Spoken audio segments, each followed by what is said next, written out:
ডারউইনে পুরো স্কোয়াড অনুশীলন করেছে প্রথমবার। চোট থেকে ফেরা লিটনকে বেশ স্বচ্ছন্দ দেখা গেছে। কন্ডিশনের সঙ্গে মানিয়ে নিতে প্রস্তুতি ম্যাচে গুরুত্ব দিচ্ছেন pacer Hasan Mahmud. Cricket Australia একাদশের বিপক্ষে 3 দিনের ম্যাচ শুরু কাল সকাল 6:30টায়। ডারউইনে তৃতীয় দিনের অনুশীলনে লিটন দাসের ওপর স্পটলাইট। ইনজুরি থেকে ফেরায় স্বস্তি। ব্যাটিং ও কিপিং অনুশীলনে লিটনকে বেশ ভালোই মনে হয়েছে। পুরো স্কোয়াড নিয়ে অজি ডেরায় প্রথম অনুশীলন। বৃহস্পতিবার ক্রিকেট অস্ট্রেলিয়া একাদশের বিপক্ষে 3 দিনের প্রস্তুতি ম্যাচে নামবে টাইগাররা। কন্ডিশনের সঙ্গে মানিয়ে নেয়ার দারুণ সুযোগ। লিটনের ম্যাচ ফিটনেস পরখ করে নেবে ম্যানেজমেন্ট। আমার কাছে মনে হয় যে আমাদের যে প্র্যাকটিস গেমটা আছে সেটা অবশ্যই ম্যাচের আগে প্রস্তুতির জন্য খুব ইম্পর্টেন্ট, এবং কন্ডিশনের সাথে পিচের সাথে মানিয়ে নেওয়ার জন্য এটা আসলে অনেক কাজে দিবে আমাদেরকে।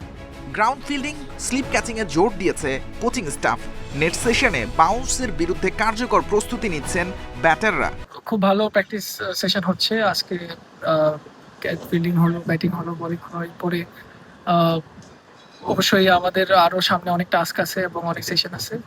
প্রস্তুতি ম্যাচের পর 4 দিন অনুশীলনের সুযোগ পাবে শান্তর দল। ডারউইনে অজিদের বিপক্ষে প্রথম টেস্ট শুরু 13 আগস্ট। সাইদ সাদি, ইন্ডিপেন্ডেন্ট নিউজ।